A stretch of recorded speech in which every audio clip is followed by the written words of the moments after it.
Hey, everybody, welcome to Movies Worth Talking About. I am John Carlos, and I am joined by Eddie. Eddie. And we are in November. It's Thanksgiving season. And Yes. and there's a movie I stumbled across last year that instantly became a Thanksgiving classic for me. Yeah. And I says to myself, one, I got to get Eddie to watch this because there's some acting in this that you will enjoy. And I want to say, and then I just want you to enjoy it. I want you to have a good time, and I want to talk about it. We watched Blood Rage. Yeah. And before anything, I just want to say I just saw it for the first time yesterday. We're going to get into spoilers. It doesn't matter. If you haven't seen the movie, you can listen to us and watch the movie and get the exact same experience. It's not about that. You'll get that as we talk. I just want to It's say not that. the story; it's Somebody how could have it's told. spoiled the whole thing for me. Somebody could have spoiled the whole movie, and I still would have had a really good time watching it. So, Right, because it's how they perform it, and it's how it's yes. directed. That yeah. Ah. Um, I have not unpacked, like, I haven't listened to it with the commentary, so I don't know. There's Oh, things in this movie that I don't know. Are they intentional, or so I maybe one day I'll do a follow-up, and but yeah, there are things that I wonder, what was the goal here. I'd like to know, what was the goal on set this day. oh. So yeah, I don't I yeah, and I know there's more than one cut of this movie. um Okay, okay. I do have a question. I don't yeah. know if you know the answer to it. Because didn't it say in the opening credits? Didn't it just blazon across the screen slasher? Slasher, yes. Is that just another title for it, and they just didn't switch the car? I never noticed. I never noticed if Blood Rage made it onto the screen or not. No, Blood So Rage doesn't. It was released in okay, theaters as Slasher, released on home video as Blood Rage, and it had like a third title, like Murders at Something Something Woods, when they like issued it in theaters again. Like, okay, and yeah, I know that there's the theatrical cut, I think, was more limited than on home video. When they released it on the VHS, it had all the gore, and then all right. there's an assembly cut of both. It's a lot for a little garbage movie that I'd never heard of until I was 40, Mm-hmm. or maybe 39. Which, it was new to me. I think I watched it on Tubi. I'm pretty sure it's still on Tubi. Ooh, okay. Where all good 80s trash is, on Tubi. But I instantly, something every year at Thanksgiving, Yeah. I'm on the social medias. No one ever posts anything about it. And last year I watched Blood Rage, Mhm. and several of the Instagram accounts that are horror that I like to follow were all like, Thanksgiving classic, Blood Rage, blah blah blah. And I'm like, where was this information 10 years ago, 15 years ago? Yeah. All these years wasted of me not going, that's not cranberry sauce. That's not cranberry sauce. Or yeah. Yeah. I was just relieved to have a Thanksgiving horror movie at last because I couldn't think of one either. The only one I can remember even slightly that I watched off, I think Amazon many moons ago, several years ago, was Thanksgiving. Killing. I was not about it. It was not a fun time. It was stupid and it was like kind of like appealing to the bassists in all. It was an insult as a horror fan. I was just kind of like, Yes. even I don't find this entertaining, and I'm really easily entertained. So, failure, Thanksgiving. You really are. Sorry. Yeah. I uh I remember when Eli Roth made Thanksgiving trailer for Grindhouse. Mm, Like, one of the impetus was there was no great Thanksgiving movie the way there was a right. great Halloween movie and several great Mhm, Christmas movies. right. There are Thanksgiving horror movies, but they're not very, like, one, Thanksgiving is one of them. I've Mhm. never seen it. I've never wanted to see it. It looks No, bad. it is. A few years ago, there's a movie called Christie, which took place, like, it's thematically not very Thanksgiving-y. Mhm. I'll get to that in a second. But like, yeah, there's not. I think there's a lot of like really low level schlocky, like straight to DVD, like Sure. B movie would be polite type Thanksgiving titles out there Right. that like I think Thanksgiving is like a better version of. Mm. But when it comes, yeah, but when it comes to horror, there really isn't. Christy was I forget who was in it. It's the one of the girls from Twilight. She's in stuff, but it's like a college Oh. student Thanksgiving weekend. Everyone went home for Thanksgiving except for fucking her, Mm. and that's the night that like a religious cult is like gonna try to kill her, and it's her running around the dorms and the campus. But like, aside from being on Thanksgiving weekend, Mhm. it's not a very Thanksgiving movie. Mm. Okay. Oh, and and Into the Darkness, which is or is it Oh. Into the Dark? It's one of the two. But it's like the Blumhouse productions on Hulu. It's like it's considered a TV series. It's on Hulu, Oh, right, but right, right, each right, right. episode is like fucking like 80 minutes, one a month centered around each holiday. They've Okay. done two Thanksgiving ones. Oh, well, So those count. haven't seen him. I watched one of them, Yeah, yeah, the better one of the two. yeah. I do not recommend it. Yeah, if I haven't heard about them, I mean, granted, I hadn't heard about this, either, Right? but, No, but something. not to get too sidetracked. There's a movie called Pilgrim. It's got a great cast. Mm, Like Kerr Smith, like Daniel LaRusso's wife from Cobra Kai, okay. one of the people from Ready or Not. Like it's got a cast. Oh, And it's directed by the guy who directed and wrote and directed The Collector, The Collection. He wrote Saw 4, 5, 6, 7. oh, okay, He did all the Feast movies, so it has kind of an energy to it. okay. All to say, Eh. so All right. there is not a good, landscape of awesome Thanksgiving movies. Yeah. Even this one, I mean, aside from taking place on Thanksgiving and featuring a Thanksgiving dinner, it's the best we got, folks. But it instantly became a Thanksgiving classic for me. I will watch this every year in November.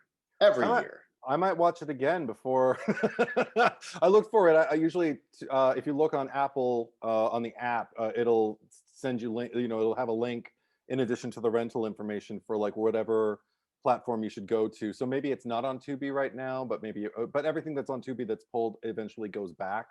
But it was on. I think it was on like AMC Plus or something like that. Hmm, So maybe I'll just do a trial run of that, or maybe it was Stars. I don't remember. I looked okay. up too many things today, but And I would still encourage people to check Tubi. yeah. But Blood Rage, lots of fun. Yeah. Yeah, for those who don't know, we'll get into specifics later, but it's that sweet spot for me of cheese. Mm. There's some 80s movies that like really read and feel 80s based on outfits, score, performances. Uh, but even though some of the acting might be B level, and some of the limitations of like, well, we're shooting in this one apartment complex, Mm. uh, money was spent, I think, on some of the gore. The kills are Surprisingly good. they all happen in like giant block letters. It's always entertaining, never a letdown. I even did worry about the baby at one point, but I do have to say, like, I mean, all the criticisms I have for it, like, if the director were a friend of mine and showed it to me and said, like, "What do you think?" All the criticisms I might have had for it as a moviegoer, I don't share them. It's too much fun. Right. I think I might actually say, you know what? There's a tons of things that I don't understand that I have questions about, but you know what? They keep me interested, so keep them in. Mhm. But yeah, Because there's some technique in here that is questionable, yeah. but that technique is definitely a feature, not a bug. For example, uh, after the opening scene, where one of the twins is now institutionalized, Yeah.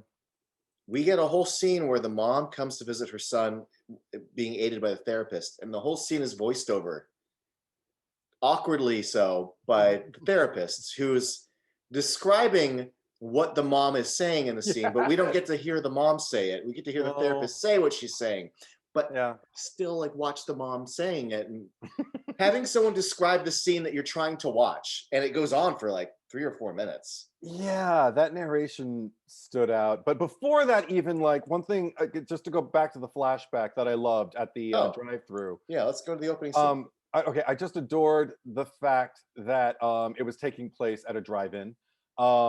Because that's what's more 80s than that. Yeah, it really lulls you. I don't think it was trying to, but now it's like, welcome to the 80s. Yeah, Remember these kind of cups? Remember exactly. this Even the kind of design of popcorn? the cup that he got his soda in, I was just kind of like, only in the 80s. Like, Mhm. Jesus Christ. Like maybe 70s, but real, I mean 80s, definitely 80s. But and I loved the like the weird, I don't know if it was the lake reflecting the horizon shirt that the date for the mother had on, with like had all the bird Mm, silhouettes on it while he was making out with her. That also just felt like very, very 80s. Looked like a polyester blend. And and then okay, just the fact that like the whole movie is kicked off. The whole movie is unnecessary. Let's just put it that way. Because there's a crowd of people after the murder is committed by the evil twin, before he blames it on the good twin, which is essentially like him passing the knife to him and smearing blood on his side of his face, even though he's covered in blood too. But there was already a crowd gathering of onlookers, and yes. they see him pass him the knife and smear the blood on his face. And then when the mom walks up, he's just kind of like, "Oh, mom." I tried to stop him, and the kid is like, the good twin is like catatonic, just standing there. Thank God, because if he actually would have spoke up, he might have had a leg to stand on. Right. It's never established. I mean, it's implied, I think, by the end of the movie, certainly, but it's never really established in this scene, which would be a good time to kind of establish something like that. If Louise Lasser's character as the mom favors one child over the other, like has a favorite twin, In as it were. advance of everything. Yeah, in Yes. advance of everything. That would actually make it make a lot more sense why she would buy who she perceives to be the good twin, about what he's saying about the actual good twin.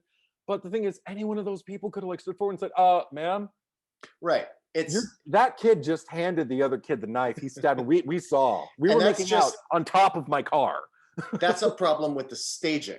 Yes. Because within the framework of the movie, one could argue that the girl who was getting banged in the car could easily Right. go, oh, that boy with this shirt, not that boy in that shirt. Right. But she runs away butt ass naked and does not Yeah. answer any questions. But no, the problem is my problem is it feels like, let's say Eddie, let's say I was on set and Yeah. I was just like a script supervisor and I'm just like, oh, the extras, like they're in the shot too early. You're gonna need to do this. We need to reset and then have them hold for 20 seconds and then enter frame. And the director is like, nope, we got it. On to the next. And you're like, no, Ed Wood, stop. He's like, nope, moving on. But I because I need to take what is given to me, and because I have too much respect for this movie to discount what happened, I have to attribute the apathy on the part of the bystanders Oh to yeah. like a commentary of like the greater indifference that Americans have toward violence and Well, toward I mean, justice. They're just like sitting there eating popcorn going, wow, that kid's gonna fry for a crime he didn't do. Let's go home, honey. And I, shake our heads like out of grief, out of like poor remorse for that child. We won't get like involved, but we're it's not one getting involved.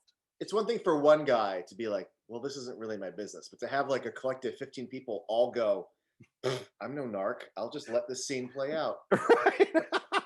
Although that would have been interesting if it would have just been one person who witnessed it, and then he would just kind of like drift away, but then he'd come back on Thanksgiving night in the present day, which is And gets 1987, killed. and gets killed just when he's about to wait. You're Oh, the whole movie, we yes. cut into him. He's like Scatman Crothers. And then right when he speaks Oh up, my god. axe to the chest. That would have been great. Okay, if we ever remake this movie, we got to throw in a character like that. We got to Sounds create great. we got to create a reason for everything that we're talking about, because I don't think you can do that on purpose. It No, works because no. somebody missed something, and now it's a commentary on American apathy in 1987. But that I love coming back to the present day, though. Everything that you mentioned about the narration is great. I love that I'm completely. I have to give it up for the actor who I don't remember his name, who played the twins. I have it here on my IMDb though. Mark Soper. Yeah. And because I know him from The World According to Garp, a movie very few people remember unless you were alive, when I was or before. But he played a significant character, Michael Milton, in it. And I won't, no spoilers, but if you know the movie, you know what I'm talking about. But I haven't seen the movie, but based on the way you're speaking, it feels like he totally makes it to the end. so he Here's the implication, you see. so he that's the only thing I ever saw him in. So I never really thought of him as an actor. I always just kind of thought of him as Michael Milton. So to see him in something else, I think I audibly, like, we watched it together, folks, John Carlos and I. So I was sitting there like, oh my God, it's Michael Milton. And I have to say, playing both parts, I think he did a legitimately good Mhm. job as far as me being able to discern who I'm watching it every time, not just because like Terry has the hair from death, like the the receding hairline lion's mane, and One's kind of and wet and curly, and one is yeah, and all beautifully Todd, coiffed. yeah, Todd has like the lovely little ringlets that are all And, kind of like over his face and and stuff. Todd also Yeah, his carries himself. and Yeah. that's the performance. He's It's got sad boy it's just, face. Yeah. and he always seems, especially when he's Todd, he always seems to kind of like drift from one side of the screen to the other. Like there's like a wide shot of like an environment, and he moves into the frame. Like he'll move into the frame from like one end and just kind of drift over to the other end and just look sympathetic. And he's really finding his light. I really Oh yeah. appreciate that. It's like a man in repose. Like I don't know what repose means, Yeah. but I think Say that what you might want be it. about the acting in this movie, but he does do a clear job of like you can tell which one's which. Yeah, totally, Yeah. totally. And I don't even need, I mean, even down, yeah, down to the bottom layers, because like there's always just a very kind of almost action figure, like legs apart, shoulders back, kind of like, and kind of snarky, whatever to Terry's face. There's always just because he shows off those teeth, those one, like that angle of those teeth. He smirks a lot, Yeah. and it's effective in making me go, ooh. Um, because every time I see Todd, I'm just like, oh, even when he is creepy.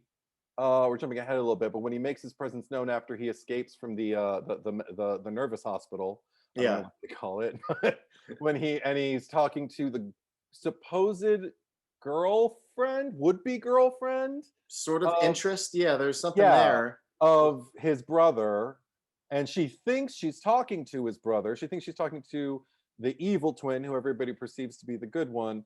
But then it slowly kind of dawns on her that he's Todd, the one who they're all supposed to be afraid of because he's the killer.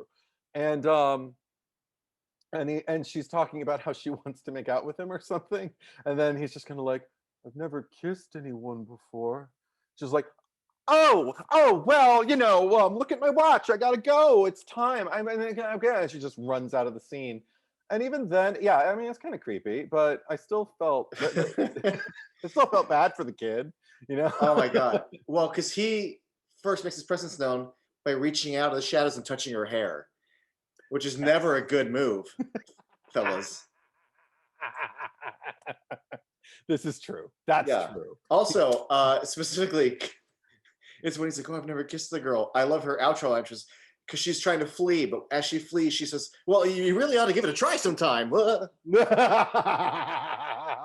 Yes, but I'm far more creeped out by Terry when he first meets Andrea, the other girl, Mhm. at the Thanksgiving dinner, when before everything is, all the shit has hit the fan, when we're still like a happy little family celebrating Thanksgiving.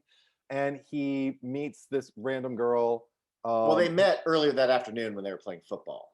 Oh, was that when? Okay, then was that what I'm thinking about? Because at one point when he's talking to her and he's shaking her hand, he just totally checks her out. Like his eyes drop, Yes. and it's like, "Ugh." Like that was creepier to me. That was far creepier to me than like a, hand Yeah. reaching and touching a girl going, oh, Terry, like whatever. But Yeah. Complete that lack of subtlety. He leers. Yeah. yeah, he does everything that like we But with talked all the about trying to. but not just like the confidence of like a guy who doesn't give a fuck that he is leering right now. Yeah. Yeah, yeah, it's really sick. Um, and then later when they announce he finds out that his mother, Terry, the evil twin at Thanksgiving dinner, Mhm. finds out that his mother is going to marry this beau of hers, this new beau, not the guy from the drive-in, but but a new guy. Right. Just 10 years And later. is it Brad? Is that his name? I don't know, but I mean, that's a great name for insert any new husband. It's like Brad. Brad or Brent or one of those names. I can't remember. Or Brett. One of those names. I didn't look it up because I'm lazy that way. But it always sounded like different things when they would say it. So maybe it always changed. Who knows? But when she announces that they're getting married, and I can't remember who it was, that's just kind of like, oh, that's really nice. Like I think it's when she finds out how close Terry is to his mom, and they do something kind of gross. Like, I mean, okay, that's not okay. Oh, they kiss on the mouth. Yeah, they kiss them out, and doesn't Andrea or Karen or somebody at the table just kind of go, "Oh, that's really nice," and it's like, "Ew, no, it's not," because I don't know if they kiss on the mouth of the table, but when okay, Todd's putting her to bed, like yes, give mommy a later. kiss, and that's yeah. Oh God, there's a lot of, but even before then, when she's crying and shit, and he's holding her, there's a few times in this movie where they kind of allude to a quasi incestuous impulse, shall we say, that Right. I feel from the mother. Right. I Uh, mean, it doesn't help that even with like her dated 70s sort of blousy dress, she's got yeah. her boobies all mashed up real big in the front for a Thanksgiving dinner with company. Her bra is like up to here. So they're all Right. just like, Well, "Meh." okay. Let's unpack this because Okay. number one, it's Louise Lasser, who I love, and people who are older than me might remember her as Mary Hartman. Mary Hartman. I remembered her from one season she did of an old '80s sitcom that I think predates this, where she played a waitress on It's a Living. You might know her from Mystery Men. I The mean, one of it's been so long, but Okay, but remember Hank Azaria's character, how he lived with his mom? She's his she's the mom, the mom. one, you need more forks. That's her. and, and also she's in Requiem for a Dream. She plays Ellen Burstyn's friend who dyes her hair, and they Oh, argue. She's just like, that's a red. And she's like, this is a red, then what's orange? If this is red, I want to know, what's orange? She's like, well, it could be that it's a little orange too. That's her.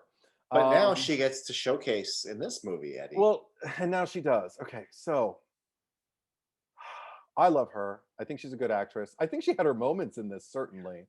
I love her in this. Yeah, yeah. But I mean, and I think she had some legitimate moments where she was actually like, like channeling and like doing some personal work. And then I think there were some days where she was just kind of like, oh fuck it, I don't know what I'm doing. I'm just gonna do it. And even at my worst, I'm still pretty good. Eddie, without getting into it, I think also concurrently on those same days, Yeah, the production might have been like, well, fuck it, we don't know what we're doing. Just ramble on the phone for 2 minutes. exactly. And those actually are her strongest moments, I think. There's some of my favorite scenes in the movie, Eddie. Yes, where There's a she lot of will people being murdered, but we'll cut to the all these murders, and then they'll cut to her. All right, let me just set it up really quick. yes, She finds out that her son has escaped the institution. She knows things are going badly. She tells her son Terry, let's not. I don't want to ruin Thanksgiving. Mhm. Talk about it. And then he's like, hey, you're about to meet my fucking crazy. Yeah, And he ruins Thanksgiving dinner. She has a super long, awkward stare. It's yeah, brilliant. Anyway, because of all that, she spends the rest of the movie like fucking Nancy Thompson's mom, just glug, glug, glug, glug, glug, yes, glug, yeah, processing all this trauma. glug, glug, glug, glug, glug, glug. And then at one point, she just kind of goes to the fridge and sits down with her legs out like a little kid Yes. and just eating from the containers. It's a whole journey. I would say honestly, for a movie called Blood Rage with Terry on the cover, this movie is just as much hers as it Totally. is Terry's. Anyway, during the middle of like like all the meat of the movie, like the murder shit, Yeah. we get her on the phone for this one scene where it's just her talking to operator. I've got a real emergency here. Yes. No, call the number. No, it's a real number. I mean, I'm waiting here. It's a Mhm. real emergency, and it just keeps going on, and these little horror strings start to build and build and build and build, as if they were directed to imply that she's going to go nuts or something, and then she doesn't. Mhm. Mhm. More murder stuff. Then we cut back to her on the same fucking couch. I like to imagine with the same operator going, "Oh yes, that'd be lovely." Yeah, because today we went to the went to this. See, I like to make myself a pumpkin pie, and I brought him a pumpkin pie to the thing, and she goes off on this fucking story for 2 minutes, and then you don't get to see it, but I want to imagine the other end of the phone, her going like, "Do you want me to patch you through the fucking number or what?" 'Cause she goes, "Oh yeah, what number do I want?" Well, of course, and like I have to imagine. I have to imagine they just asked her to make this shit up, but it becomes Yeah. that thing where the scene goes on Mhm. to a point where it's bad, and Mhm. then the bad keeps going so long Mhm. that this grin starts to form on your face, and you go, Yes. "We're gonna spend 3 minutes improving this." We cut back to a Yes. like we keep getting back to the same shot, and it's poor lady's so crazy because she's now holding the phone like it's a fucking person. Yes. Don't leave me alone. Don't leave me alone here. We were laughing audibly, like guffawing. And And yeah. no, just all the other shit in this movie that's considered memorable as far as Uh-huh. murders or Terry's Mm. performance.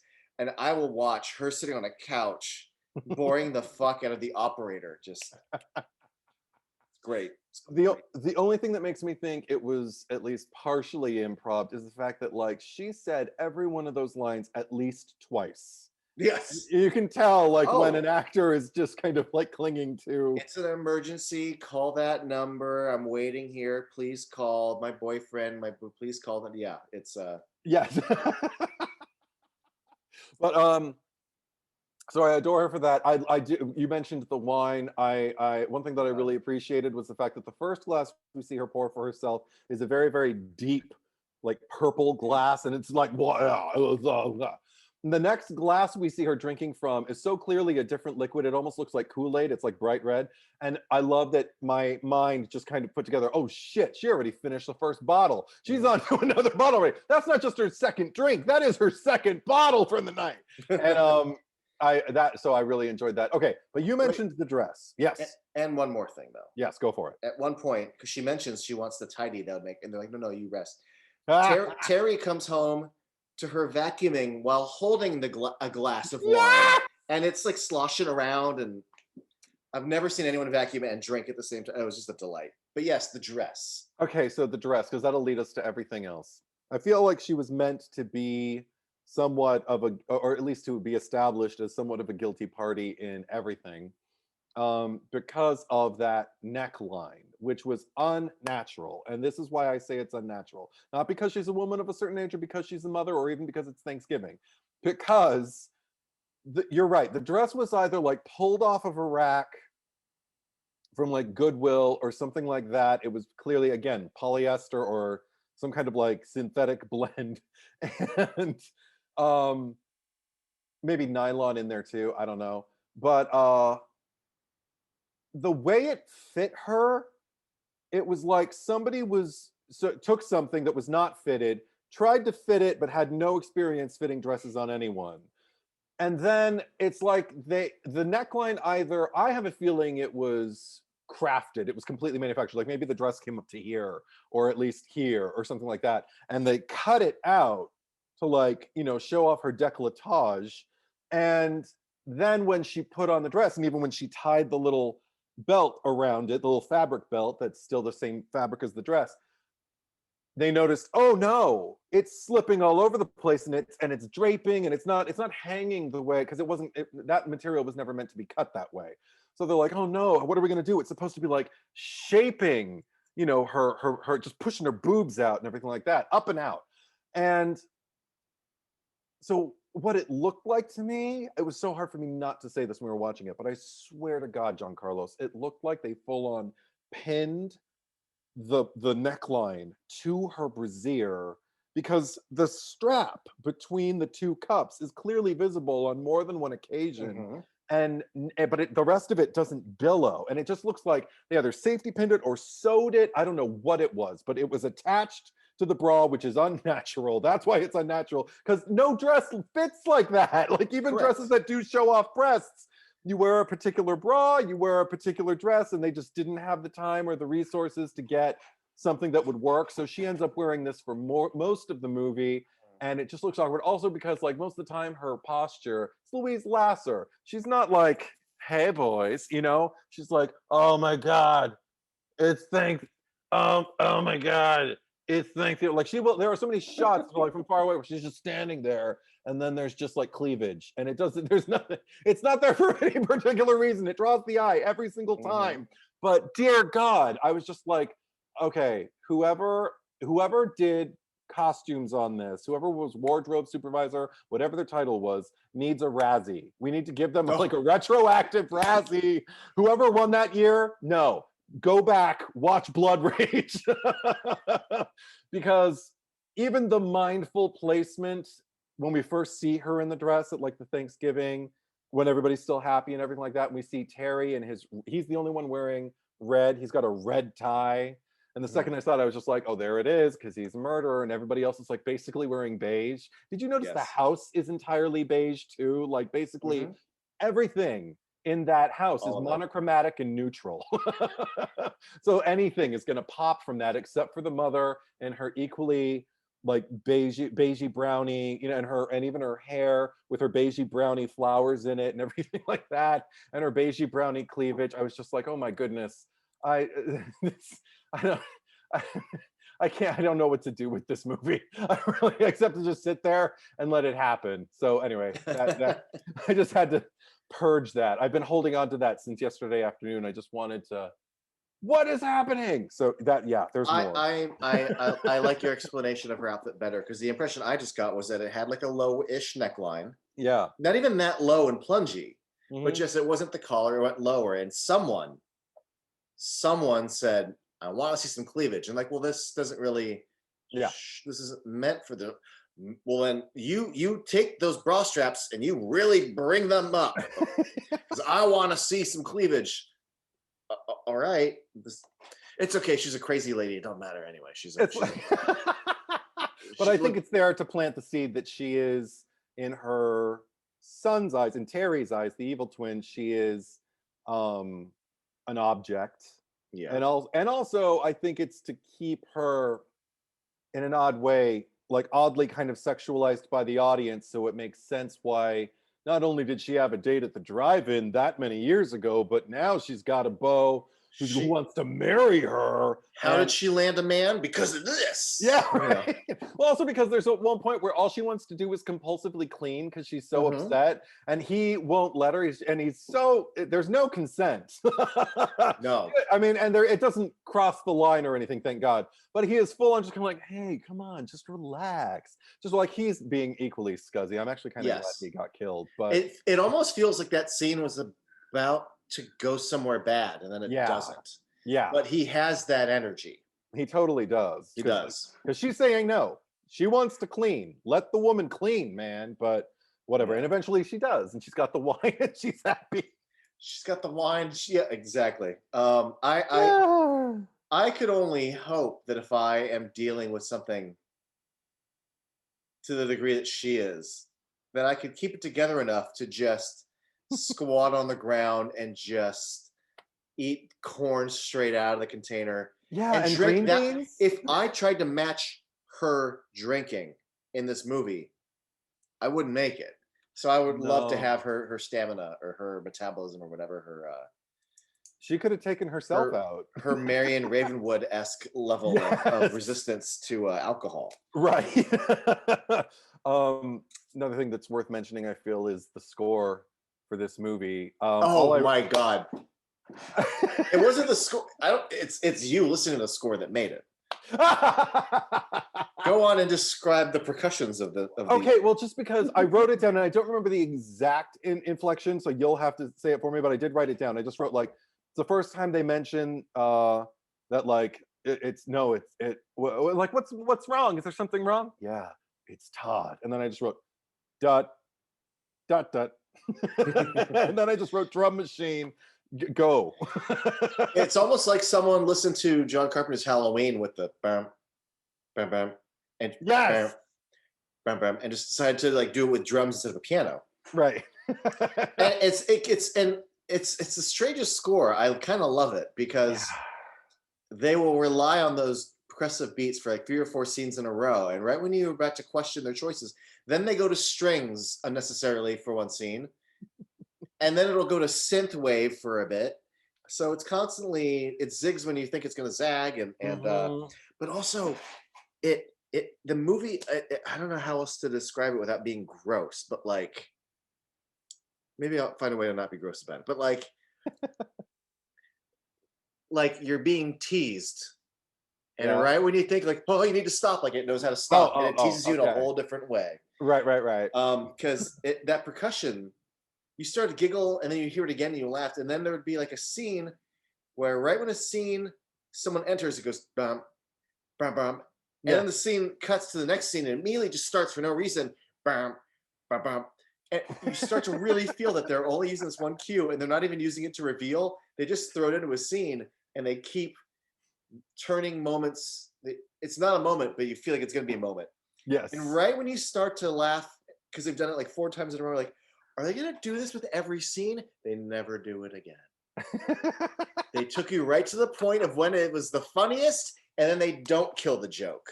Yeah, yeah. They tease you, and then, oh, and then, which is great. Leaves you wanting Yeah, more. Yeah. yeah, and also the score, as you already kind of mentioned. Yeah, I love that the score is like almost predominantly synthetic, as is the wardrobe. Yeah, so it was filmed, I think, in '83, but it's so much of the interiors are all appropriately very '70s. Yeah, Yeah. I actually that makes a lot more sense because Louise Lasser looked a lot like she did. That's around the same time she was on that sitcom It's a Living. Her hairdo was exactly the same, like that kind of like dishwater brown, Sally Brown, like Charlie Brown's sister, like hairdo, Hmm. except she had rows of like flowers in it. That's what she looked like as a waitress. So, but what else did I write here? Shit. Before he gets killed, I just wrote I love Jackie. And he's like the muscly guy Oh, who goes out. the Yeah, like therapist's the assistant. assistants who like goes out and Hey, you want to, you know? yeah. Doesn't he start saying like, "Hey Todd, I got weed." Yeah, That's like tries to one lure of him. yeah. Or when Terry first opens the door and he points a gun at him, he's like, "Oh, I got him," Yeah. because they're twins and he's an idiot. Yeah, he But then was don't worry, it's adorable. just a tranquilizer gun. And Who also, this guy does not find it suspicious that yeah. he's talking to a fellow because Terry's hiding a machete, who has a whole Mhm. conversation just hiding something behind his back while they're talking. Yeah, yeah. Well, why would he? He's high. Oh, But I just I have to. I think it happened more than once too. Like men calming women down with sex. Because didn't Terry do it with? Oh no, no, it wasn't Terry. It was one of the other rando couples who was trying. One of the guys, like, because at one point they're playing. Aren't they playing video games? The two guys, and then the guys split up to be right. with their Because respective horny team. girl Yeah, is back and there. Yeah. and they want to be with their respective counterparts, but one of the girls isn't really into it also, and this guy does the same moves as Brett Brandt Brad, whatever his name is, and just kind of like a, hey, loosen up, don't worry about it, just Oh, relax, you too. Like that because that's a theme in this movie. there's besides Terry, there's two other males. Yeah, A blue-eyed guy who's nicer and more of like a lunkhead. right. And when they're out, they pull up in the parking lot and they're gonna go look because Todd's on the loose. Blue-eyed guy leaves, and the lunkhead immediately goes to kiss her, even though like and she's like, "What the fuck are Right. you doing?" It's like, "Well, I'm just trying to make you feel better." Like, "Hey, I'm a guy. I'm gonna assault you now because that's how we calm women down." Like, that's how it goes. Because she's the only like not horny girl in this movie. Because the other girl is super horny. Yeah. The mom's got her boobies all mashed up. But all she The wants to baby, do is clean and drink and eat. right? But she's kind of horny for her son, though. Come on. She's Uh, hornier for her son than she is for her Emotionally fiance. horny. She definitely needs, Totally. Oh yeah. yeah, like her Absolutely. dream is being tucked into bed by her son that night. But Oh my also gosh. the mother who had a babysitter with the baby. Yes. Like, let me get all like every woman in this movie is very horny for action, and usually not to be shallow, but they're horny for someone who doesn't really deserve to be hornied over. Horned for. Yeah, I mean, I thought the lunkhead was okay. Like, I mean, because clearly they got naked on the diving board, right? yeah. I'd like to. I'll get to that in a moment, but yes, Okay. because well, she's on the couch with Terry earlier, Right. and it's great because she's wearing a fucking see-through shirt, and Yes. she is throwing herself at him. Yes. Basically, one sentence away from like, "Let's go bone," and he's just like, "Hey, let's see what's on TV." Yeah. Like, not even. I don't know if he's not even registering or just think it'll be funny to like not have sex with her. Yeah. Whereas even the not girlfriend Hmm. kind of explains that like I have these feelings for you. We've been this Yes. thing, and I would like you to make love to me. And Yeah. I just thought this was written by a man who's never talked to a woman Right. because I think, and I'm sure anyone watching can validate, I don't think any woman has ever earnestly said that to a man. No. I mean, there are ways to tell a man that you want to have sex without Sure. saying it.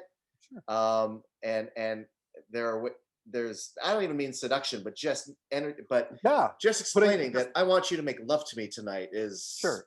not how it's done. There are 100 other ways I think women would put it on the table plainly and clearly that are not that. But Yeah. clearly, yeah, The other girl does. I'm clearly I'm with you because it made sense. I just kind of felt like the screenwriter has only known rejection. That's what it felt like.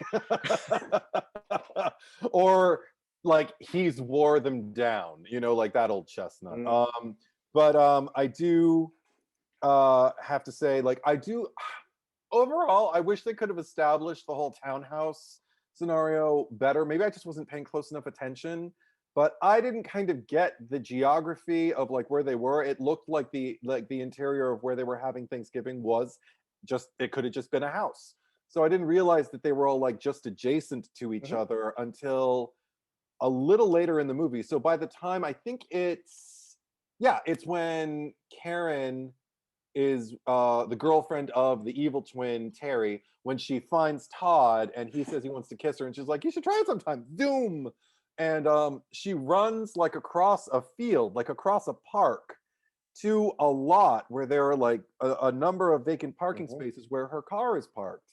And because I didn't know that it was a townhouse situation, I thought, why did she park in the parking lot of like the local playground? Like, and then later I started to see like, oh, there's like little those weird like not weird, but like those staircases that are familiar with like townhouses that go zigzag, zigzag. Again, the theming of the zigging and the zagging. Mm. Um, but so everybody's basically like living on top of each other, and so the killer doesn't really have to travel that far to make his acquisitions to like meet his quota for the night. It could have Yeah, been established more clearly, I feel. I caught on pretty early on because she mentioned like we're having a party here later, but the Mhm. something about the way it was worded, it didn't sound like my house like across town. It sounded like, oh, we'll be over something about I picked up on the verbiage of something that sounded like they were in a complex, and it just sort Okay. of it just clicked for me. I I just don't thought they know. were neighbors. Did I we mean, ever they get are. like did we ever get like, of course they are, but did we ever get like an establishing shot of No, like all these people? See, that's what I could have used. Just and that. they Yeah. filmed it at a real like apartment complex. Totally did. Yeah. The So, whole movie was filmed at an apartment complex in Jacksonville. yeah. Except, and the opening scene was filmed in a drive-in in New Jersey. Yeah. And first of all, I totally want to go. If it's still around, I want to go to this apartment complex and take my nerdy movie location photos. Oh my God. I hope so. Um, but I love the slutty girl and the lunkhead Yeah. because Yeah. he picks up what she's throwing, and then they go and they play tennis, and I'm like, great. And then Yeah. she says, "Hey, I got an idea, of something we can do. I got something you can throw your balls into, whatever." Right. Um, and then we, when we do cut back to them, Yeah. we cut to them laying on a diving board, Yeah. not her legs apart and both of them legs so that they are Together. perfectly on a Yeah. diving board. And at no point is he thrusting or is she? It's they're He's laying kind perfectly of, still. So but he's I kind of, there's like a very oh, slight, it does not look like a thrust. It looks more like an awkward kind of, like his elbow slipped and the board went. yeah, yeah, like, But oh, here's the this thing: is I can't so tell. pleasurable. Yeah. Is this supposed to be sex? Yes. Is this supposed to be they haven't fucked yet, they got naked, or is this supposed to be post-coital? The way it's performed, I can't tell which one it is. I think it's supposed to be sex. I read sex. It, Poorly executed sex, oh, but poorly. sex.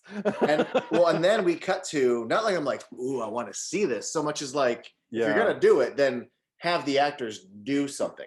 Like, Yeah. and if you're thinking, well, it'd be too grotesque to show a wide shot of just like a man thrusting, then you cut to a close up where it's Yeah. shoulders and stuff, you know. Yeah. Um, but they cut to a close up of maybe the most passionless, driest two actors without any shoulders or any Yes. neck, just No, two little raptor puppets yeah. and no passion at all. So again, I don't know what's happening. I don't. I think well, in truth, I know what's happening. Yes. Two people who probably don't feel comfortable being naked in front of a crew or like, oh God, can I just fucking end this so I can put my fucking clothes back on, please? Or how about this? Two people who are trying to keep their balance so that they don't fall off a fucking diving board. I think that's why he's not thrusting, because if he did, he's gonna like scrape up her back because she's just laying there on the diving board. Also, it'll It's probably not a reveal the fact it's not. it's not a good It, place to bone no, it is logistically. the world. And also, like, you have nothing but other space. You have a pool. Get in the pool. Do a showgirls. Oh, You totally know, do showgirls. or just lay a towel like on the nice smooth, kind of Oh, like yeah, be a gentleman and like lay a concrete towel. next to the, yeah, whatever. Like, I mean, because don't they say, doesn't, I don't remember who says it to who. One of them says to the other when they're about to get it on, like, no, wait, I have a better idea, or I know a place where we can Right. really go, something They're on like the that. tennis court and then they go to the pool place. Exactly. I mean, the tennis court actually would have been more feasible. um, Yeah. but You can sit on the tennis net and use it as a sex swing. Like a hammock, a very long hammock. her arms around his neck, and then But yeah. but that netting, that's gonna cut you. That's gonna like at least like make a mark. Like it's gonna leave marks in you. You But know what? Sometimes, Eddie, a little scar is worth it versus like, well, I'm on a diving board. well, no, maybe that's why they want to be on the diving board then, because all I can think about are like that, because diving boards are not smooth. They always have that kind of like, Texture. Yeah. yeah, that texture to keep you from slipping while you're on it, so you have something for like ballast while you're like bouncing off of it to like dive in. And all I could think was like, he can't scratch up her back. He also can't, even if he were to thrust even more so than the tiny kind of little that he's doing, it would be abundantly clear that number one, he's not erect, number two, he's not inside her, and number three, so instead it looks like he's just kind of hung like a hamster and really timid about having sex with Right. her. And he's trying not to lose his balance because she really wanted to get fucked on a diving board. Maybe That's what it that's the looks like. scene. Maybe he's got like a little hamster dick and he's like, well, she brought me out here, but maybe if we just land this diving board, I could just prolong the inevitable for as long as possible. We'll just kiss and we'll just kiss. And then she'll get tired of this diving board. But they do get killed. I mean, and actually Oh, he was, yeah. also, Yeah, yeah, well, that allows the kills in this. yes. He pulls the guy off. I think he just stabs him whenever he falls in the pool, but he takes the swipe at her face with the knife. Yeah, and it's just, And it ah. and I had to go back and watch it in slow-mo because it's an appliance Mhm. with a fishing wire that gets pulled off. And it's a good pull Yeah, and it's a good effect. yeah. Uh, and there's several beats in this movie that are good effects. The therapist assistant when he gets stabbed, I mean, you can totally see the wire, but they're pulling a knife blade out of his back. The mother who had the babysitter Yeah, has a knife going through her chest, and I still can't tell if that's a fake head or if it's a yeah, head on a yeah. fake body Right. Yeah. because the mom's fiance has an excellent no, I'm sorry. It's the babysitter mom's boyfriend. Yes. Has Yeah. a brilliant severed head. Everything about this Yeah, movie, yeah. as When far as it's sets and costumes, look cheap. And hanging then you there, could see yeah. the whole budget was spent on this excellent looking severed head. Mhm. That's just Excellent. that's The- just the- hanging there. it- but it reads like Yeah. almost like Rick Baker, Stan Winston level, like skin texture, eyeballs, hair. Like it looks great. The cheek cut looks great. The mom's fiance, when you find him later, Yeah. falls Oh, down. that was great. His head splits. You can see his His brains. hand is cut off, but he's still kind of It- propped on it. Like, yeah, and you she can see sees him from breathing. behind. Yes. No, I always love that. But can I say But the the my head favorite? gets split in half. Yeah. Great kills, great little stunt effects. But one of my favorites, because actually I don't think I have a favorite. They're all pretty great, but one of my favorites, yes, the doctor. Yes. When she gets cut in half. We don't even see the cut. No, but then when we see her later, she's like, oh. And then the bottom half isn't connected, and I think I full on screamed, and I don't even know what. It wasn't like necessarily horror, but it wasn't like laughing at the expense of the movie really either. It was just kind of shock, like, whoa. Because it is a hard cut. Yeah, the movie decided to split her in half. I think that's what it was. I was just reeling. And then my favorite Yes. is when Todd comes back, And he because finds her. it's his doctor, his therapist or whatever, Yeah. and he finds her there, and she is long dead by now. You know, she's all pale and bloodless, like she bled out. And I liked that. I really like that. And he takes the bottom half of her and reconnects it to the top half of her. And I fully expected him to like lay there and curl up next to her or something, or to shut her eyelids and kiss her forehead or the tip of her nose or just something weird. And it was weird anyway. Like, I mean, I was very nervous. Everything about the Mr. Soper's performance as Todd in that moment had me going, God, what's going to happen next? Because we had already Right. seen a number of disturbing interactions between the actors, and this one was no exception. But I feel like it just kind of walked up to the line. The thing that I did not understand, however, though, that I wanted to ask you about so bad, I don't know, did you notice? She wasn't the only one like pale and dead, or like made up to be pale and dead and laying there. So was Todd. Like, Oh, yeah. you could see the white makeup on his lips to make him look. And I thought, like, my God, he looks like Edward Cullen pale, and he's a At pale guy times. anyway. But he Yeah. looked fucking dead, and I was like, were they supposed to shoot something else, or did the makeup person like get it wrong? Like, did a substitute come to set that day and I got think it they wrong? got carried away. Maybe because he And- full on looks like anemic And because he's shivering anyway, because he's afraid, he looks like he's near death himself. And I was just kind of like, everybody's Well, dying. What the fuck? He looks he's in zombie-like. shock from what he's seeing, Oh Eddie. my god, is that what it is? Honestly, I think it's because a lot of times, at least in a good movie, your makeup department, there's a partnership with costuming, there's a partnership with the lighting department. So Uh-huh. based on how it's going to be lit that night affects how you might do the makeup that night. And I'm sure someone's like, well, it's going to be like nighttime in a dark woods, so make sure it reads. And she's like, okay, I will make Oh, sure. clown white all across eyelids, lips, ears, I everything. just like, I mean, I can't judge a person for seeing something so traumatic, but by moving the legs, you're not going to fix anything, sir. It's not. The only thing I could think is that the way he looks at her is like in his head. She like the only thing that'll make me kind of please more is when he does it, she does come to life because that's how he sees it. Oh, like May. But Exactly. no, no, I but was thinking, I didn't, I if didn't anything, I just think he's trying to say like, no, this out of respect. Let's Yes, put that's you what I was together. going to say. Yes, I can't absolutely. leave you like this. Exactly. I'm gonna leave you with Yeah. like a little dignity so you look like a person again. Right. And not like They'll the fucking scarecrow. Yeah. exactly. They took my legs and threw them Throw over 'em over there. there. And she's still awake enough to almost say that. Right. But also, okay, I think we're already past it, but is it the other mom, not the main mom, not Louise Lasser, but the redhead mom who's trying to get like a rich daddy for her baby? Right. The rich daddy is the one who starts talking about coconut liqueur, right? Yes. Not even liqueur, liqueur, like Cure. it's just liqueur.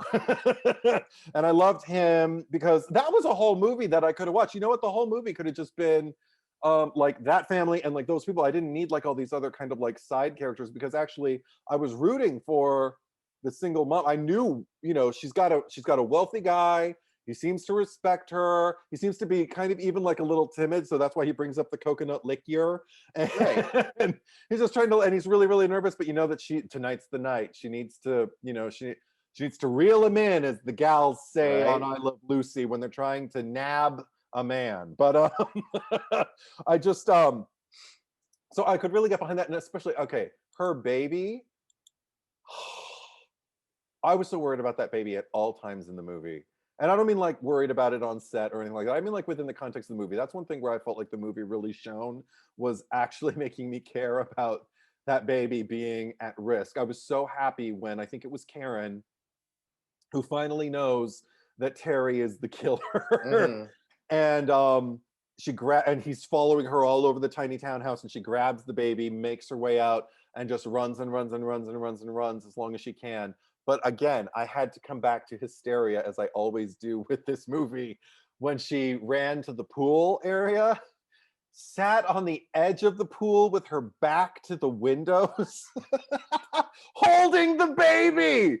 And she's like near the deep end. So if anything happens to her, even if she like kind of loses her balance, because she's kind of exhausted by this point.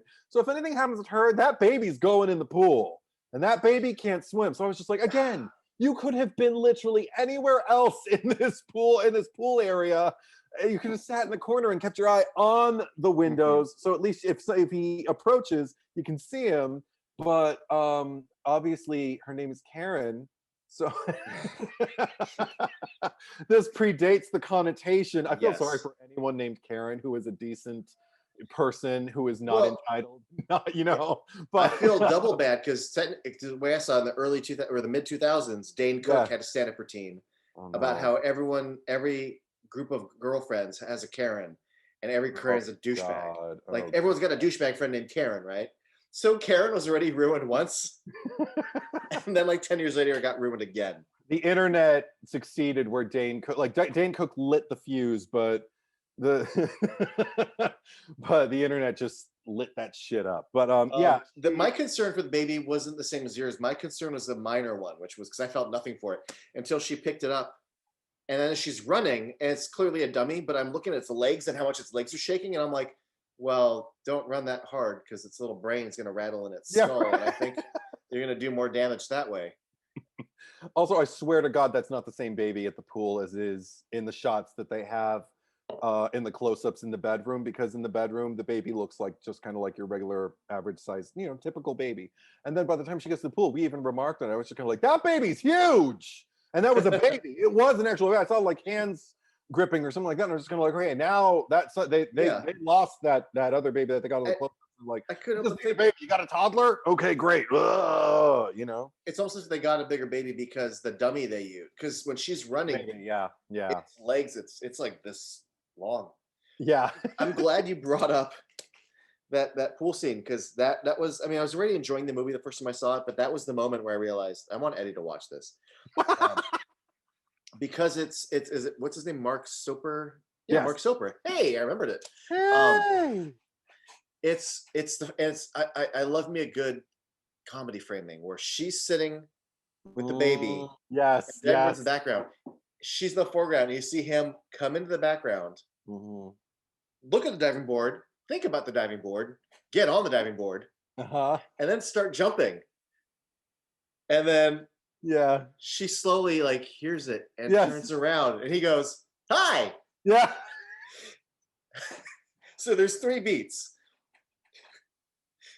him jumping, her seeing him going, "Hi." But then here's what makes it for me: she goes, "Oh God," and just runs away.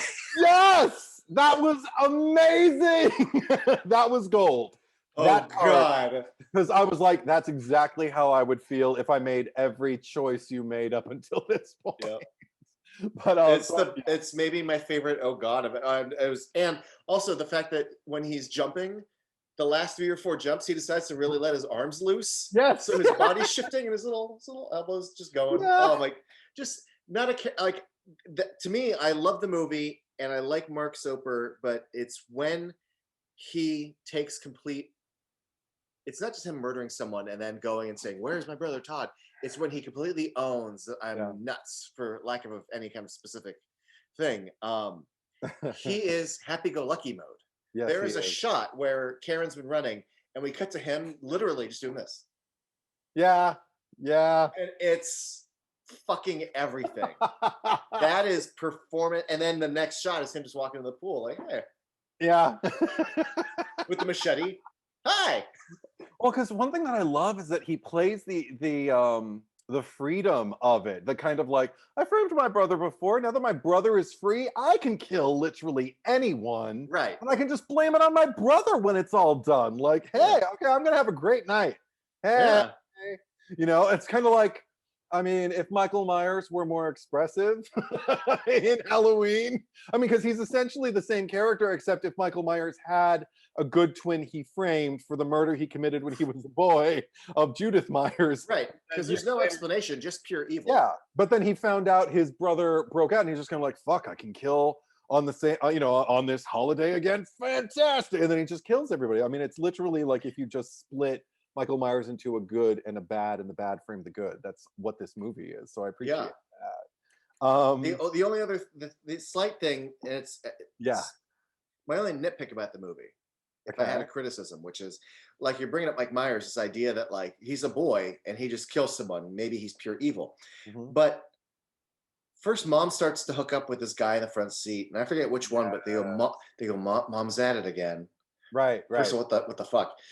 But they go, and there seems to be some sort of trigger. He's watching coitus happening, and he goes, "Well, I'm going to kill these fuckers," literally. Mhm. Um, when we cut to 10 years later, in the events of this whole evening, we talk about how like maybe there's something there with his mom, but the movie's not really leaning into it, Right. and he just seems to be killing random people. And yet, when the horny girl and the lunkhead are going at it, when he kills them, he goes, "Bad, you're bad, you're being bad." And I'm like, "Oh, wait, is this like a wait, was there like a Friday 13th sinning?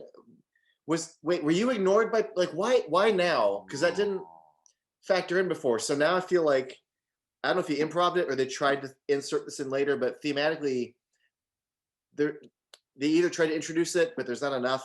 So either have him be triggered by sex and make that be a thing. Yeah. Don't, because I don't know why he's saying like bad, you're bad, Yeah. and and I don't. and that doesn't line up with the rest. Like when he reveals himself to Karen, which is a moment I like, but again, he he turns on a dime, which is great. She's like, "Oh my Yeah. god, we have to call the police." He's like, "Yeah, we should call the police. The police will know what to do. We'll call the police." Holds up the machete. Yeah. "Hey, Karen," and she just goes, Yeah. "Ah," and runs away. And when he runs away, she goes, "Karen, I love you." Yes. And then we cut to her running, and then you burst out laughing because he's just slowly strolling through the woods. Yes. And he goes, "Didn't you hear me? I said, I Yeah. love you." Yeah. So I don't know if it's like, are you trying to tell me something about like he loves her, but then bad? And is it bad because like you tried to seduce me on the couch? Fuck it. You know, he saw two people fucking when he was a kid, but there's no Yeah. through line. I don't truly get what his deal is. Well, But I also acknowledge yeah. I'm overthinking a movie that I don't think was ever intended to be this thought. But I mean, So I'll also shut up.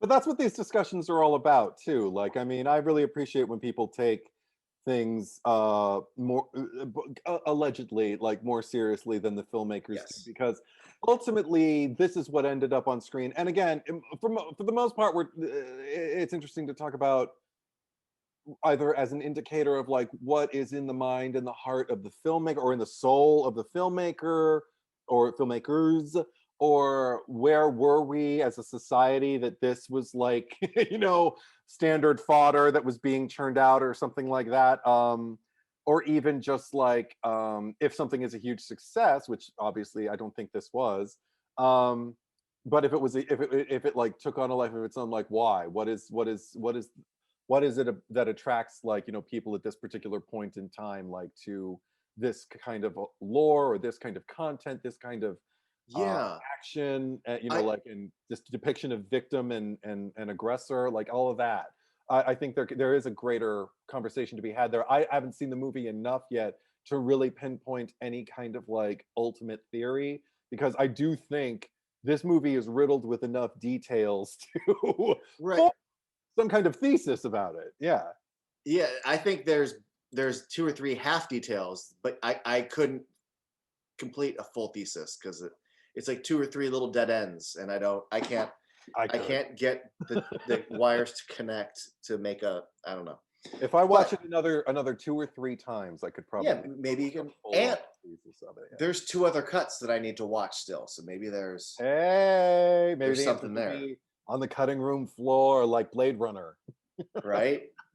Maybe there is No, a, no narration in the other cuts, just like Blade Runner. they live right by the woods. There's got to be a unicorn that stomps through. Oh my God! Yes. Okay. Awesome. I want to see And the other cuts now. I really do. and Deckard really does force himself onto Mhm. I can't remember her name all of a sudden, but Sean Young. Oh, That super awkward beat where he's just like, well, now I'm gonna assault you. yeah. Oh, Um, totally, totally. and Yeah. all the men in this movie are like, hey, relax. Let's just, Yeah. let's Yeah. assault. Yeah. Thanks. Oh God. All But right. I'm not what's gonna. great about this movie though is it because and I will say this, I don't think I would have enjoyed this movie had I seen when it came. I mean, not enjoyed, but like in the 80s or in maybe the early 90s, watching it on its terms, it really to me delivers as something removed as a time capsule of the 80s. Mm. You know what I mean? I don't have anything to compare it to. I'd have to talk to somebody who like saw it way back when and be like, has your opinion changed and how? Or Because would the camp because it's borderline camp slash is camp at times. There are little performances in here that feel not quite. I mean, I don't know. I just get these weird shades of like Forbidden Zone or John Waters esque right, family dynamics and these broad performances right. of hysterical things, and it's And even the which weird, like you mentioned, the time capsule thing, I think we both did, but even the fact that it was made in 83 and not released for like another 4 years, that is a great diverting dynamic between, I mean, it doesn't seem very, very far away, but 1983 was very, very different than 1987 in terms of yes, style, in terms of like even the horror movies that were coming out that year and everything like that. So already things about it seem almost, I was going to say archaic, but I mean, but just a little passe. But maybe that would have worked to its benefit because it would have felt a little more innocent and a little less. Mm, Because movies, horror movies, particularly slasher movies in 1987, were just really starting to become cool. And this mm, movie isn't cool, but it's playful and fun. yeah. Yeah, with some other like deeper familial incestuous Yeah. indicator stuff going on too. So And I mean, it's on it's very different. but on top of all the things that it has going for it that we've talked about, the ending to me takes it one step further and actually does achieve a great new beat because shortly before the finale, Yeah. mom goes to the trash and finds Terry's bloody shirt. And it feels like she's going to join Karen, being like, oh, yeah, Terry's a monster. I get it. There are twins, and look at, he disposed of his bloody shirt. Yeah. So in the finale of the movie, when the mom shoots Terry, and then it's so sweet. She's holding her baby boy, and all he wants, he's been in the institution. He only gets to see her mom, when she brings him the pies. And this poor boy, this is what he's wanted all Right. these years, his freedom and his fucking mommy. And she's saying, oh, my baby boy, he's gone. I got you. It's just you and me, like it's always should have been. Yeah. Terry, I am literally, like not literally, but I am gutted. Yeah. This cheesy movie pulls a little switcheroo on me. It does a twist. It's an Mhm. emotional knife twist for the character. It's an emotional knife twist for me. And I'm not saying it's brilliant writing, but it's a turn, it's a beat, it's a moment. The movie is not just a series of beheadings and stuff. The whole point of having twins, there's a payoff. It and my Shyamalan's that shit. Emotionally, I go, I don't disagree with you. That said, the thing that I was most kind of like what's the word? I don't know, just like blindsided by about the discovery of, I guess it was a shirt, a sweater, whatever it is that it was his belongs first to, shirt. yeah, Yeah, to it's the Terry. cranberry sauce. Yeah, That's soaked in blood and everything like that. Was just her lack of reaction when she found it, because I just felt like she kind of took it out, and I kept waiting for there to be like a, or even a, or something, but she just kind of stood there. Yeah. well, She just, but she's also been in shock from like a lot of the that's movies where true. it being That's like, true. Everything's numb. Yeah, yeah, she's very numb. But but I just want to before we wrap it up, because I didn't get to comment after you said, because I have a bunch of stuff like before that, before we get to like the ending and everything. She when she was on the phone and she had her little improv moment and everything like that, I just wrote this note. The most directionless, random, unhitched mine car of a movie. Is because I had no idea where we were going from here. I mm-hmm. was just kind of like, okay, now it's just madness. Anything could happen at this point.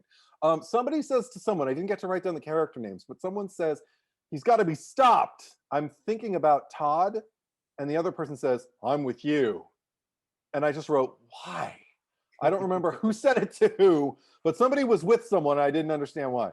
I also wrote the most brightly lit outdoor night in a long time that I've seen in any movie, because after a certain point, it's not day for night. Like at least there's that going for it. But they everything that didn't go towards the special effects went for floodlights. There are points where, like, even in the background where things don't need to be lit. I mean, it creates a depth of field, kind of, but I don't call kind of, because I don't call fully illuminating everything depth of field. You have to play with the levels, and there are points where No, there's like a field behind, a literal field behind them, and there's some like woods like immediately behind them. They're well lit because they have to be, because they're the actors. But then it looks like a football field, like a soccer field at night, with just like those floods on it, and it's just kind of like, why would that be lit up? I mean, maybe again, it's a townhouse, so maybe for safety. I mean, I have no idea. But it's definitely the Roger Corman school of everyone get your cars and point the lights over there. of course, yeah. Like, yeah, But also there was another thing that I appreciated, just in terms of like the performance again with Mark Soper. Because I noticed they kind of established Todd in that narration scene. I think they even said like he's just kind of like got the mind of a boy in the body of a man or something like that. And very Michael Myers, but kind of. But he even interacts like with people like a little boy. That's part of that like whole kind of lost, whatever. But I noticed that as Terry was really starting to kind of like get into the spirit of things, it wasn't even just freedom. It seemed like he was even regressing a little bit sometimes Mm, too. Like yeah. he was going back to his boyhood. Like all of this was bringing back the night that he slashed, that fucking guy and got away with it. So he was going to have a lot of fun with it. I did appreciate that. I made a note of it. Um, and I noticed when as much as I did enjoy when he said hi, did you notice the weird edit on it? The fact that like when he's standing there like bouncing on the diving board, I think the way it happens is she turns back, she sees him, she reacts, oh God, and then it cuts back to him in a close-up and he just goes, hi. And I'm just like, that was a weird edit. Like, I mean, it didn't quite Oh things, yeah, yeah, yeah. things didn't quite line up the way they actually would if you were going for a more natural pace. So I appreciated it because it just added to the cheese That factor. that makes it weirder. Yeah, it does. It really does. Um, but okay. Um, I also wanted to remark on the when Todd revisits his room, I guess it was his childhood room for the Yeah. first time. This I just wrote, the score is determined to convince me that something is happening. Yeah. And all he's doing is just kind of like looking around, picking something up, looking around, and I keep waiting for something to happen. It's a good long, I don't know, 90 seconds of him You just I'm glad you said that. I felt that way in a different scene in the movie where there's going. at least three scenes where not much is happening, so the score has to make something happen in the scene. Yeah. I also appreciated, I just wrote, oh, Karen Jamie Lloyded the baby in the locker restroom. When Yeah. she got the baby, she has to hide it under the sink. I'm just kind of like, hey, this must have influenced Curse of Michael Myers. Okay, I'm down with this. This is really cool. If I ever meet any of those people attached to that, I'll be like, did anybody watch Blood Rage or Slasher or whatever the other titles are? Um, okay, and this is another thing. Okay, we already kind of commented on it, but at this point, I wrote, um, I don't even remember exactly when. Oh, yeah, I think it was when the moment you talked about where his mother like shoots Terry, who she Terry, thinks is Todd. but she But meant Todd. yeah, she meant Todd, but she thinks Todd is Terry, so they're like, in this embrace and everything, and they're like this closer. They're like one of those like eye things that you're trying to tell if it's a goblet or two faces looking at each other. They are close. I mean, and he is, but before that, he's even like wrapped around her waist. It is the most awkward thing in the world because she's trying to comfort him and she can't really do that because she can't really get a hold of him. And then he slowly makes his way up to her face. And it took so long and I was so uncomfortable. I just wrote, I have never spent that long being that close to my mother. It's unimaginable to me. I just thought, okay, this movie means it. The Yeah. director might not know what he was doing, Yes. but he did it.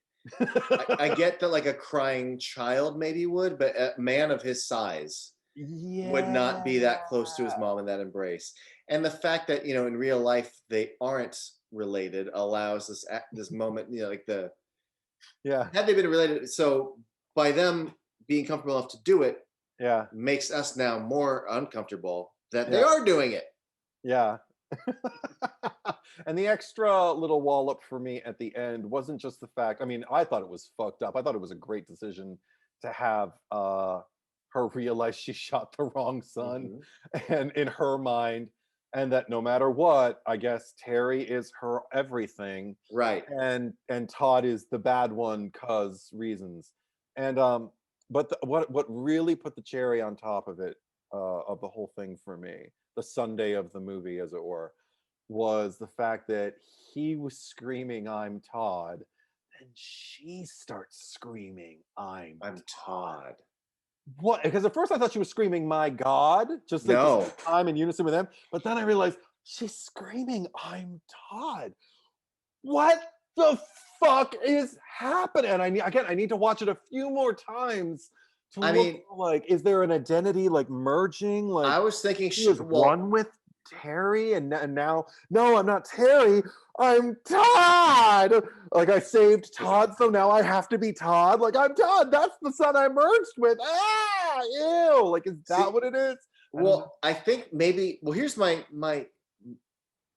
take, but I know my take is wrong, right? Okay, okay. But the excuse I would give myself is that she's processing it by repeating what he's saying. So wait, I'm Todd. I'm Todd. I'm Todd. Is it, the intention is you're Todd, but she's saying that intention by repeating what he's saying. Oh, However, yeah. based on her performance, that doesn't feel like that's her intention.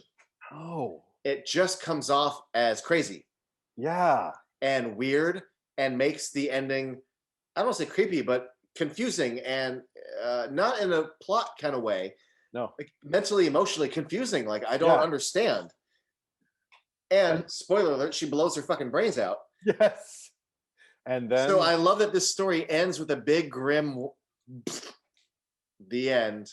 yes, end credits. Yeah, They American Werewolf in London that shit. But it really did.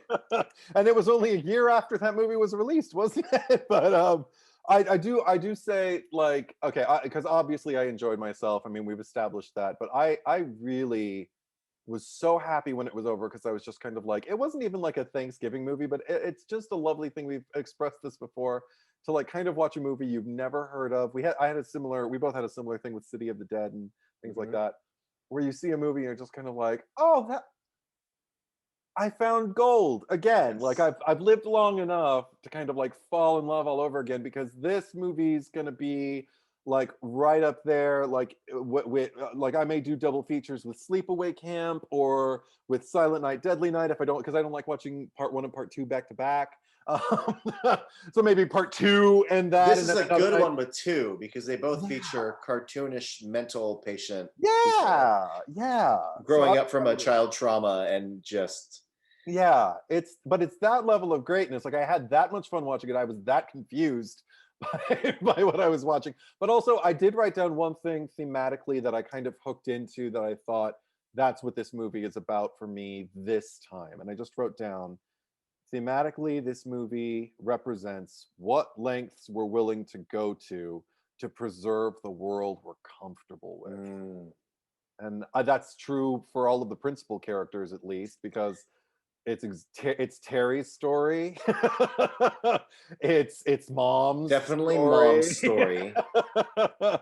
And arguably maybe even Todd's because like the world he's comfortable with he's never known, so he'd love to go to any lengths to try even break out of his Hmm. cell as it were and try to appeal to anyone who will listen Right. to get Look at him to know him. this bedroom that I could Yeah, have. this Yeah. idealized life that I missed out on, maybe it's It's still waiting for me. Like, yeah. it may be executed like a schlocky B movie, but you are right. There is some thematic elements to the screenplay that like are present. Yeah. It Plus, has a goal. I love a good twinny movie too. Like Yeah. any movies about a twin ship, I'm on board. I don't care what level it's at. Some of them are really good, and some of them are just shite, but they're still fun. I don't think I've ever been bored with like a twinny movie, a twinny switcheroo Oh yeah. kind of movie. But And yeah, and it's been a while since I saw a good one or an entertaining one. last one I can think of is Dead Ringer with Betty Davis playing her own twin. That one was a good I one. I've got one that I want to watch with you. I won't even tell you what because I don't want you to have any expectations, but Ooh, okay, cool. there's one coming up in your life, okay? Yay! um But I ultimately, thank you for bringing this movie into my life. yeah, I thought of you when I watched it. I just it's that smile. I'm just like Eddie's got to see this guy work. It's great. That and the mall, like you get just the performances are Yeah. because they're not quote unquote bad. No. And they're not truly good, but they are performances. It depends. There's levels. There are some actors who are definitely more capable than others, but I feel like those are the actors who are pushed to the forefront, and the actors who might kind of like have less in their arsenal to deal with, Hmm. luckily have less to do on screen, and they satisfy me just as much as the ones who are at the forefront. So Sure. it's a great time, guys. Watch And it. guys, watch it. And also, it will. My parting thought is that's not cranberry sauce entered into my brain as like an instant classic movie quote. And I love that it seems like something that the producers and writers would think like, okay, that's a line, that's a beat, that could even be the tagline on the poster. And I think one of the posters it is like, you have blood news, that's not cranberry sauce. But beyond that idea, to actually commit it to the page, and then within the scene, I don't I get the idea of the sentence, but when you watch it in the movie, like when Yeah, quite literally when he, yeah, that's not correct. You just screamed, "What?" Because yeah. it just cuts. And what is it about his crazy brain that makes him keep eating blood? Or like was I think his name's Artie or Archie? Like, hey Archie, that is Yeah, not cranberry sauce. yeah, right. Not cranberry sauce. It'll make you sound crazy. I don't give a fuck why he's saying it. I just love that he's saying it. Yeah, yeah, that's the answer to everything. Also, Yeah. just like if you want to capitalize cinematically on a movie that depicts kind of like the awkwardness of family functions, this movie does a great job doing that. Like Mhm. before any blood is shed, at post flashback, of course. But well, I mean, even in the flashback, like prior before the She's blood is gonna shed there. fuck in the Yeah, car with in her the car with kids her in it. kids, and because the guy says it's okay, they're asleep. Come on, and she's like willing to go, but yeah, I don't know. It would. I don't think I could ever. No, never. Not my children. Not my children. No. Not anybody else's children. That then you're just a lawbreaker. But Well, yeah. among other things. But but later on, just like at Thanksgiving, like the moment you mentioned where he fully just discloses the fact that, like, hey, my crazy brother broke out of the asylum. And she just sits there, yes, and does that look at him for the longest time. And I'm just like, everything. But everything prior to that was awkward. Everything about that meal was awkward. And if you're sick of that kind of like warm Hallmark Fox Family channel, like warm, carve the turkey, like it's a Thanksgiving miracle kind of bullshit, watch this movie. Yeah. It'll solve all that for you. Yeah. I'm gonna put this out there. I think it's the best Thanksgiving. I mean, it's a small pool, but it's the best Thanksgiving movie I've ever seen. I It's up there with Home for the Holidays for me. But that's not a horror movie, so Right. No, but I'm just saying, but of all Thanksgiving movies, of all Thanksgiving movies, yeah. it's your favorite. Yeah. That's not cranberry sauce. That is not cranberry sauce. Come on.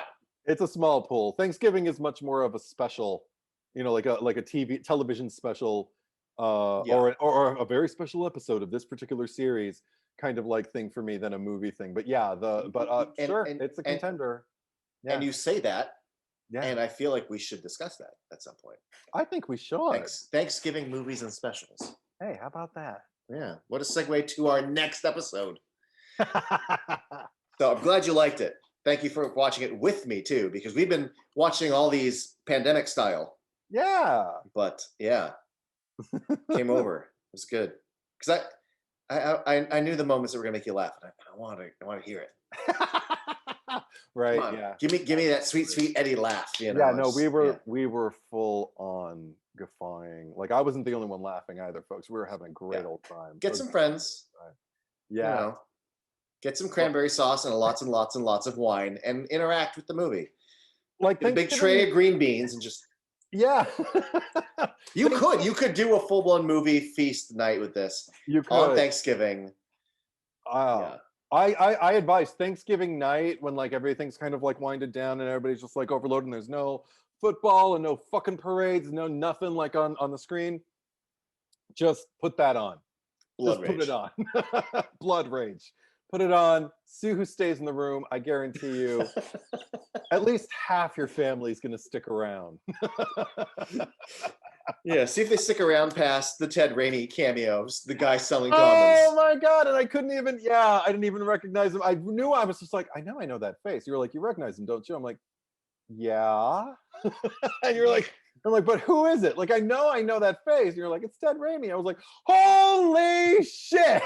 Because I think that's the youngest we've ever seen him on screen. I think that might Yeah, might be be. Yeah, his I think first so. appearance. 1983. Yeah. So So yeah, thank you for joining me for this. Thank you all out there for watching, and we'll be back with more Thanksgiving content soon.